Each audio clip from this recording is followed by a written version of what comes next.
I just made a video where I argued that Die Hard was a Christmas film. Now, the funny thing about Die Hard was it was released in July of 1988. So even though it was a Christmas film, it was released in July.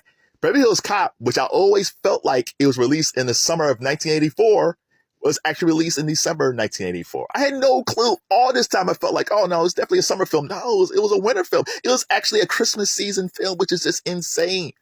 And that movie's insane because the movie was supposed to, the producers actually wanted Eddie Murphy in the beginning, but Paramount wanted Sylvester Stallone. Of course, there's a Sly, right? He's come off Rocky, the first Rambo, and Sly took the script of Beverly Hills Cop. He didn't like it. He rewrote it.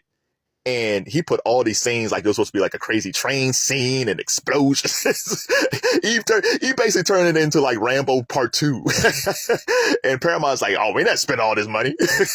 And they asked the producers, Don Simpson and Jerry Bruckheimer, because at that time they were just kind of getting going. And they said, well, who do you want? And he said, we'll want Eddie Murphy. And it's okay, fine. And so Eddie took the script, and again, it wasn't a funny script. It was a script. The Sly script ended up being Cobra, and Eddie took the original Beverly Hills Cop script, and he just rewrote everything. So all the funny stuff that you see in the film is all Eddie Murphy or the guys that he worked with. It's just, just the brilliance of him. I don't think we talk about how brilliant this dude is. And this guy, he did not go to acting school. He started stand-up comedy when he was like 15, 16 years old. So by the time he hits SNL, he was 19 years old hitting SNL. Now again, Dick Ebersol was in charge of SNL. It wasn't Lorne Michaels.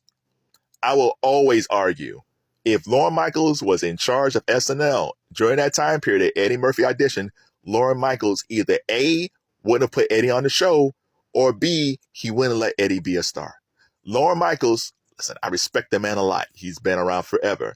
But sometimes when it comes to black talent, he doesn't put them in the best situations. Like Jay Farrow should have been a superstar on SNL. It didn't happen. Finesse was funny on there, but he was funnier after SNL. JB Smoove was part of SNL. Damon Wayans was part of SNL. There was a lot. Dean Edwards, he was just on Jimmy Fallon. Dean Edwards, if you think Godfrey can do impressions, Dean Edwards is fantastic. He was on SNL. Lorne Michaels, man, it's almost like he felt like the way there's always cast the stories how Gary Morris felt when he was initially part of the Not Ready for Primetime Players. And I'm not saying anything bad about Lorne. I just feel like he would have never let Eddie Murphy take over the show. And the only reason Eddie took over was because Lorne and the original cast was gone. The show was doing nothing. The show was short one episode, and they asked Eddie, because they knew Eddie was a stand-up, can you fill for a few minutes? And Eddie went on camera and just riffed, and it blew up. And then other demographics, because most black folks, I watched SNL. My uncle watched SNL because he got me into it. But most black folks I know didn't watch SNL. And Eddie brought a whole new demographic into SNL. But the thing is, it wasn't just Eddie and black folks. Eddie was just brilliant. He was the most brilliant person they ever had on that cast. And he just took over the show. So you get Gumby, and you get Mr. Rogers, and you get Velvet Jones, and you get his impersonation of Stevie Wonder. And again, him and Piscopo were a great team. Like, it's just his talent is so underrated, and it's raw talent. He didn't go to acting school. This is just all raw talent. And then he takes this raw talent and he does 48 Hours of Nick Nolte.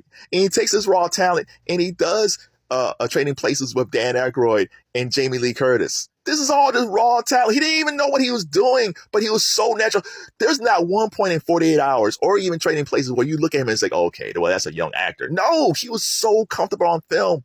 And then we get to Beverly Hills Cop. And that thing just blows up. And then but then he pivots, right? He does the best. He has this film, Best Defense with Dudley Moore. That didn't do well, but that's not his fault. And then he pivots because he realized, I can't keep on being Axel Foley. I can't keep on being Reggie Hammond. Like, I like being the fast talking guy, but I want to do something else. I actually want to be a leading man type. And then we get to Coming to America. And the thing beautiful about Coming to America is, and he's always done this, Eddie's always been cool with other people getting the joke. I don't know if too many comedians who are good at saying, no, you have it. Seinfeld's like that on Seinfeld. Like, no, you have it. Like Eddie Murphy, you would think Eddie Murphy's ego at that point, hey, I'm Eddie Murphy. No, he's like, no, Arsenio, you get the joke. No, you take that in Coming to America. No, you guys have it. You take that. Same thing happens in Harlem Nights. Harlem Nights, so she's basically the straight man in Harlem Nights. He's a straight man coming to her, but he's also the straight man in Harlem Nights. It's Red Fox and Richard Pryor and all these Robin Harris. It's like Della Reed's like, no, y'all take that. The best example of this is probably my favorite Eddie Murphy movie, which is Boomerang. A film that critics always don't like for whatever reason. I love.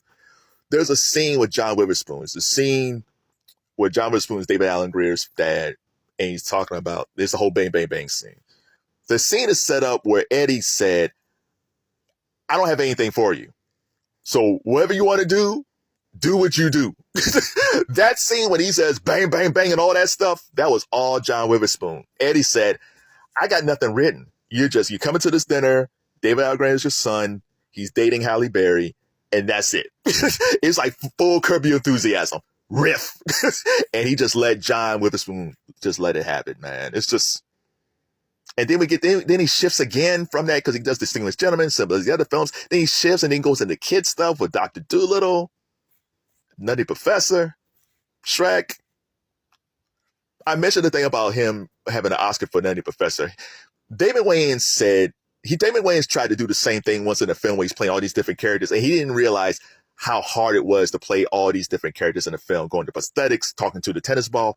Because Eddie Murphy makes this stuff seem so easy. There's no more natural performer on screen of the past 40 years than Eddie Murphy. Yeah, there's other guys who's far more talented as actors. But as far as like comfort level of being a fast talker, being a leading man, playing verbal, the Sherman Klump character has nothing to do with Axel Foley. Sherman Klump is a total opposite of Axel Foley in Beverly Hills Cop. Total, because Axel is very confident. He could talk to anybody. Oh my God! One of my favorite scenes of Beverly Hills Cop is the strip club scene where they're playing Nasty Girls by Vanity 6. It's just fantastic. Everything about that film is fantastic. But when he's playing Sherman Klump, and that scene with Dave Chappelle is just coming at him, and you see even under all the prosthetics and Eddie, you see the sadness in his face because he's this chubby dude and he's just trying to be on his date with Jada Pinkett. And this guy on stage, this comedian, is just ripping me apart by what I look like. Oh, it's so heartbreaking. And that part, I felt like he should have been nominated for an Oscar. And then you see him in Bowfinger. Bowfinger is almost like he's playing Reggie Hammond, and he's playing the opposite of Reggie Hammond again. Like, who's able to do that? I don't think I don't think Hollywood has given enough love to who Eddie Murphy is as a talent. Listen, Denzel's Denzel Washington. Eddie Murphy's not Denzel, right? Denzel is untouchable. Pacino, De Niro, like all those dudes. But we come from a guy who's not a classically trained actor for the longevity in his career. And I listen, it's like compare with Tom Cruise. Tom Cruise and Eddie have similar careers. Tom Cruise is a very good actor. I think Tom Cruise is a very underrated actor. But you don't see the pivots as much as when it comes to Eddie. Like, Eddie has pivoted so many different times in his career, and it worked.